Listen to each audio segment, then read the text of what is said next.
Hello and welcome to the Front Row Back Row podcast. My name is Dr. Owen Campbell. I am the owner of Simplify Motion Physical Therapy in Phoenix, Arizona. And with me, as always, is Dr. Brian Wolf, owner of Evolution PT and Fitness in Connecticut and Long Island. How are we doing today, Brian? I'm good, man. I'm good. Let's motivate. Let's motivate and do it. Tell them the Very topic. motivational. So, topic today that we're going to talk about, we talk a lot to the solopreneur, right? The person maybe thinking about starting a cash practice, maybe thinking about starting an insurance practice. But today we're really going to focus on something that most people either want to be at soon, or a lot of our listeners, they got one, two, three, 84 employees, right? So we're going to talk a lot about employee motivation. And the reason we want to focus on this is that if we really want to dream big, if we really want to say, I want to help not just the people who can get on my schedule within a week, but I want to help my community, right? And grow a big company. We are going to have to switch from the solopreneur to the leader, right? And for some people, that's a natural transition, right? Other people, man, they were just a hell of a PT, and now they're looking at this thing like, how do I get this one person to care as much as me? Right. Yeah, So, and that's where I think it's really interesting. I know, Brian, you've always said no one's going to care about your business as much as you do. Right. And 100%. that goes for all levels, right? From solopreneur all the way up to, people who founded major companies. Right. And I think that's where I want to kind of jump off with this topic of motivating employees and how it's a big differentiator, really, right? How the good businesses really become big when they can do this. I agree. I mean, I think at the end of the day, when you think about, you know, how to motivate employees, like I actually think of Simon Sinek a lot. If anybody's ever talked about Simon, like we've talked about that author, and he's somebody who's run marketing agencies and marketing companies. And one of the things he's talked about is you have to start with why. You have to understand that people are aligned with what you're doing. And people Mhm. can fall in and out of alignment with your company all the time. That's why it's like, wow, that employee was so amazing, and this now they're not, blah blah. Or some people can be like, well, they were kind of like a, C or B employee, and now they're an A employee because like you just kind of like clicked. A lot of it's the Mhm. why, right? And the analogy in the company where this really clicked for me is think about not for profits, right? Nonprofits in particular. Like it's not notorious that people don't make a ton of money in these nonprofits, but think about a company like Scholastic, right? So Mhm. think about Scholastic. It's an amazing company mission. They basically are helping people and want to teach kids how to read, right? Teach them how to Yeah. read better, right? That's the whole goal. So, like, if you find employees that want that mission and align themselves with that mission, it's a clear mission and a Mhm. clear why. I think that's a really good way to motivate people is that they just they believe in the company. They believe what the company's doing, right? And they believe Yeah. what they're doing. Evolution, our mission and my personal mission in physical therapy is to bridge the gap between rehab and performance, right? And Mhm. that is what I want to do, and ultimately use it to change the perception of physical therapy. That is Yeah. my goal, right? And so in that wheelhouse, like I hire people, and people who are attracted to me are people who are like, "That's sick. I want to be a part of that." Right? Yeah. Like that's it. And that just speaks to the importance of mission, right? You just mentioned hiring. We're talking about employee retention. We're talking about employee motivation, right? Getting the most out of the people you hire, and it really does come all the way down to mission, right? And that's big picture where you need to keep that in some shape or form. And as you get bigger, it's harder to do. And that's why you see all these leadership mentorship programs in these big companies, because the founder needs to at least try to get the middle managers, the senior leadership, all on the same boat rowing the same way. And of course, it's not going to be perfect as if the founder was in the clinic with you, right? But these are all in everybody's, if you've worked for a big company or you've read any business book in the last 40 years, these things exist. This is something. And I think so to give everyone a background, I worked my way up the corporate ladder mostly because I was pretty good at mentoring clinicians to be leaders, right? Taking them out of the clinic, and not so much out of the clinic, but like teaching them how to lead a team, right? And there's the big picture that has to be there. If it's not there, you're basically swimming upstream. Like if your leader's not on board, if the people aren't bought into what you're trying to do, then it just becomes a profit generator, right? It's like, oh, I can make money for somebody. Awesome. You need to have that leadership. Let's just assume you do. Yeah, Right? for sure. big assumption, right? We For should do most, one on leadership sometime. We should do a podcast. That's a good one too. We I were talking know, about I know. podcasting, but leadership would be a good one. Oh my god, you won't get me to shut up. Same. But the nuts and bolts of it, I think, are important, and that's something that I think gets lost in all this high level talk and high level reading and where you need to be as a company. Is that the minutia of management is my big thing, and I think that motivating employees comes down to the fact that they think you're in the trenches if you're the first line manager, right? You wouldn't ask them to do something that you wouldn't do yourself if you had to, right? Now obviously if you're a manager you're doing other things, but if you had to clean the toilet you clean the toilet, right? um, but I think the biggest thing is you have to do a lot I've of cleaned the toilet, by the way. Exactly, you should. So we're Servant clear for leadership. those people who think that this is a glamorous thing, and it's not Yeah, always. servant leadership, right? I was um, funny. Quick sidebar. Funny story. I just remember this one gym owner that I was with for a while. It cracked me up. He goes, "Great day to be an entrepreneur. I cleaned pee off the toilet seat and had to go wipe chalk off the floor. there you go, Right, there you go. or mop the floors or something like that. It was great. Didn't see that on his Instagram post either, did No, no. you? That's some of the So, content creation you do not hear. but those are Sorry, those are the I'm things. messing with your monologue, but No, you're good, man. Like, because I think that that's really important to look at. You have to take the time to get to know your employees, right? And yes, you should. Every employee is going to appreciate the fact that you're willing to do the grunt work. But I always have you ever heard of this thing called the platinum rule? mm, no, I Okay, haven't. so essentially, there's this book probably 15 years ago, where a guy wrote, "We know the golden rule, where it's treat others like you want to be treated." Right? He Yeah, said the platinum rule is what you should live by is treat others how they want to be treated. I like that. And what his big thing was is that you have to take the time to do your 5 minute breakout meetings, your huddles, your mentorship time, all that stuff to understand how your employee likes to communicate.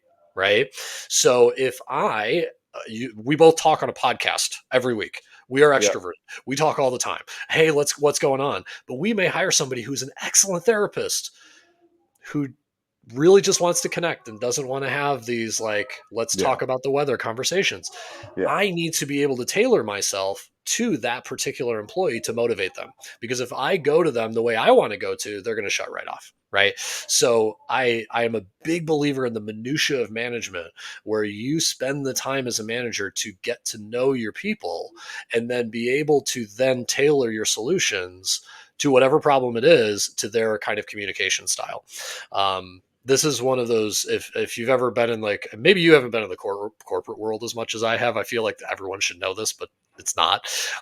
People talk about like communication styles, right? yeah, for And sure.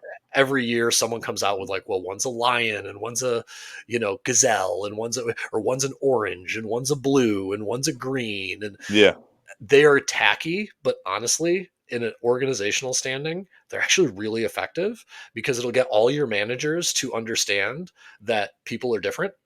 yeah, And if somebody doesn't like the way that you said something, you say, well, is that person a blue or is that person a green? How'd you attack that?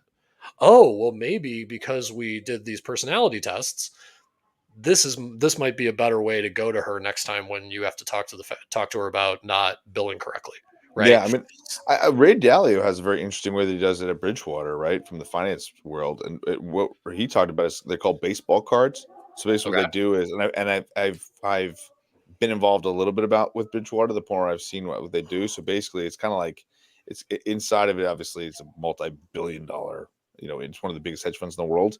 And what he Hmm. did with build computer systems, from reading his book Principles, was that like you can do what's called a dot system. So essentially, like everybody has an iPad, and like say someone's performing poorly, you rate everybody in the meeting.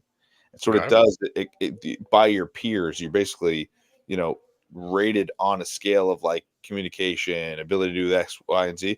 So what happens is you can build teams based off of like the baseball cards, and you can actually go through that. So for those, like, a huge Mets fan from what I've been told, but in Yeah.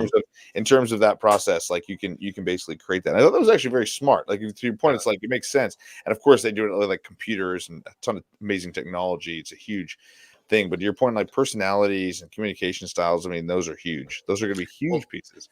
and I think it's the basis of leadership, right? So like the Yeah, basis of employee motivation is an employee has to think that you're trying. They know you're not going to be perfect, but they gotta say, well, he's trying his best to understand me, right? And he's doing the best he can in this situation to make my job as best as it can be, right? And there's Yeah. some factors, and anybody listening to this needs to know there are a lot of factors that you can't control. And so Yeah. don't get too emotionally tied to someone saying, yeah, I'd rather not be here, right? You want to, there are some things that you just can't control, right? Somebody moves out of town, their best friend leaves, and then all of a sudden work isn't as fun anymore for them. um, Different life circumstances where pay and money and time are different valuations than what you can provide. All these different things are very, don't beat yourself up is what I'm trying to say. Yeah, no, I think a really good book. I actually just grabbed it off our shelf. It's the Five Languages of Appreciation in the Workplace. So for those Oh people who yeah. are looking at it, right, by Gary Chapman and Paul White, and like if you think about like I think about it like a significant other, right? Like think about the five appreciation languages or the five love languages as they're also required and thought of, right? Yeah. Now, as I say them out loud, we'll do the pitfalls of each one. But if you think about like the words of affirmation, right? Quality time, acts of service, tangible gifts, and physical touch. Now, Yeah. physical touch, be careful in the Not in the workplace. workplace. Yeah. Yeah. Guys, That's maybe Owen, I'm gonna be like, Owen, rub my shoulders, absolutely right? not. And I'm calling a Exactly. lawyer. So again, to that point, like there's certain ones that we got to be careful in the workplace. But in terms of like word, like I always think like words of affirmation, like whenever someone does a really good job, I try and go over to them and be like, thank really great job, like nice job. Because I also know Yeah. like I can be a dick sometimes, like I gotta do something or I gotta say something like, but from a leadership perspective, like going and acknowledging, like, hey man, you did a really good job with that. You killed it Mhm. with that. Hey, you're really good at this. Hey, this is something that I need your help with because you're so good at it. Like Yep. doing those words of affirmation, those are huge. And for especially for people, like from a motivation perspective. So I've always found that to be good. And As one. And if you want to learn some of these other tips and tricks and take your PT practice to new heights, you can do it with Physio Growth. Our mentorship program helps physical therapists grow their business and boost income. Join us at school.com/physiogrowth mentorship group. So yeah, what you just talked Nice. about, the appreciation. And again, this is where I nerd out in our group, right? And when I have owners who are, how do I get my employees to do this? I'm going to open another clinic. How do I make sure I pick the right manager? Like all this stuff. This is my wheelhouse, man. And Yeah. appreciation is the easiest lever you can pull. Well, And it's the one that people don't pull enough. here's the And thing. they don't realize it. They're like, they basically say, well, yeah, that's what the paycheck's for, right? Yeah, That's well, my and appreciation. so think about it. That's the tangible gift, right? Like Mhm. the paycheck is just my expansion of me saying, "Hey, it's this for that," right? But Yeah. the reality is like I've had multiple employees that have left other jobs or that were paying them more money to come actually take a pay cut for us. How Yeah. can that happen? Only Well, they're 20% of employees are motivated primarily by money. again, yeah. 20%. Again, because think about it. Owen, we just talked about the five languages. That's 20%, right? Of those Yeah, people. there you The go. people who are right, it's that simple. So like Mhm. you're gonna fit in the different buckets. So the reality is like if I'm this tangible gift person, it's why Christmas bonuses matter for some people, but like time off or other things, like again, quality time, like going out as a staff and doing things together, like that's a huge piece. Acts of service, right? Fake out. There we go. Hey, so stop again. Sorry, I fucked No, up. you're good. We My can just, I intro, can just yes. cut it. All right, good, good. All right. Well, think about it, Owen, right? Like 20%, we just went over the five languages, right? So like Mhm. 20% would be tangible gifts, right? Like if you think about the salary. And again, it's why when people say, well, what about my bonus or those kind of things? Like, well, the reality is like a bonus is again just a gift. So only those certain people are going to be into that. I mean, Yeah. if you think about like the acts of service or like the quality time, like going out with staff, taking them out to dinner, like one of my guys just took about to breakfast today. I was like, we had to meet. I was like, I'll buy you breakfast. Don't worry about it. Right. Like that, those types of things are easy. Like spending the time. You nailed it with also like meetings. I'm a big believer in quality time with meetings. So like Yeah. we build it in already in our group. Like everybody gets to meet with everybody. They get to talk to us, right? We do some social outings. So like we also obviously we pay people, right? So we give them money. It's like the whole thing. So I think when you think about it, you got to be touching all five languages on a regular basis with everybody. Yeah. Otherwise, like people will fall out of this motivation. It's a Well, huge piece of it. And then you also got to hire people correctly, right? You got to hire people that are aligned with yeah. what you're doing. Well, and that's it. And all of this is assuming, and this is a whole other podcast about like being able to have a good kind of, sense for who's a good fit, right? In the Yeah. hiring process. If you nail that, a lot of the motivation stuff becomes easier.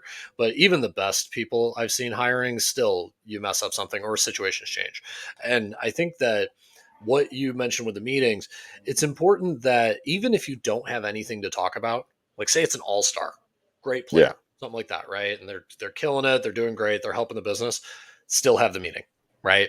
You have to get to know them. You have For to have time. sure. And if all you're doing is talking about their kids, if all you're doing is whatever, it's building those bonds, building that rapport that you can say. And I mean, let them say, "Hey, I got like four things to get to. Do you mind if we like cut this short?"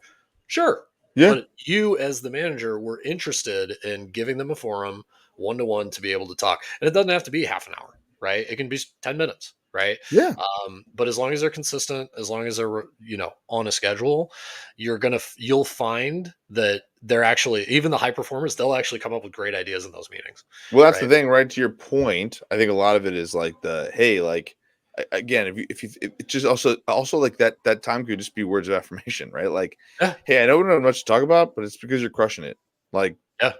Like, this is where you were that's awesome it. this week. Yeah, Exactly. That's it. yeah. And it's just going through that process with somebody, you know what I mean? And just talking through it. So, And no, I think that's especially a awesome. high performer, they have their own kind of like critique in their head typically. Like, they want to do well at the job. You see, hard business times, they're still working well, not even if they don't get the bonuses, right? So you to take that time to be able to say, like, look, man, I notice it. It's awesome. Let's go. Exactly. Right. They don't all have to be like performance correction meetings. Yeah. Yeah, So yeah. exactly. No, That's it. I That's even a great point you just kind of made up just now, right? Like I think that's the problem when you don't have regular meetings. Because then when you yeah, have a meeting, it's a negative, right? So people are like, "Oh, I got to have a meeting with you." It's like, "Well, that shouldn't be the problem." Like again, if you're say we meet, let's call it 48 times a year, right? If I meet yeah, with say I meet with an employee, they're taking vacation, I'm taking vacation, whatever, but right, let's call it 45 times a year. yeah. If 44 of those interactions are positive, Hmm. right? When I have that one tough conversation, I'm gonna have equity with that person. So I'm not just gonna get smashed and be like, oh, the Brian's a jerk. You can't make meetings always negative. They have to be positive experience. That was such a great way to point of it. Like that's why they're so important because you create the density of positivity. And then Yeah. ultimately when you layer something in, people respect you a lot more. When I started doing regular meetings, I noticed a lot of improvement within our Well, company. Big and time. I think if anybody listening to this podcast gets anything out of this, especially any solopreneurs kind of going into, I got to hire my first people and all that. The biggest thing I think is what Brian just said is, set up meetings, keep it consistent, get that relationship down, even if it's something, more just appreciation than correction, and realize that as long as you're transparent with people, they're willing to give you a lot of leeway. As long as you have that guiding principle of where you want to go as a business, all the stuff you talk about in the interview, it's not fake. People have a big BS detector, right? Yeah. And as long as you work with that, as long as you get the the kind of message across, it'll give you a lot of ways to screw up, man. I've seen some people say really stupid things in meetings, and because they had the 40 other meetings that were good, the person's like, "You didn't mean that, right?" Like, "Oh, no, I didn't." "Is that how you heard it?" "Yeah." "Oh, okay." Versus if it's the only time you ever talk to the person, it's like, screw this guy, right? 100%. And you 100%. have to, as a manager, carve that time out and Yeah. look at it as revenue producing time, Yeah. right? Because it's loss aversion. If that person leaves, you know how expensive it is to hire another person. Yeah. What business you lose out on. So that's if I could say anything to a new manager, it's put that in your schedule and do not let it go for anything. Yeah. No, I agree with that, man. I agree. I think that was really well put. And what I would say, Owen, right, to you, is if you're looking to grow your PT business, PhysioGrowth provides the mentorship and tools you need to succeed.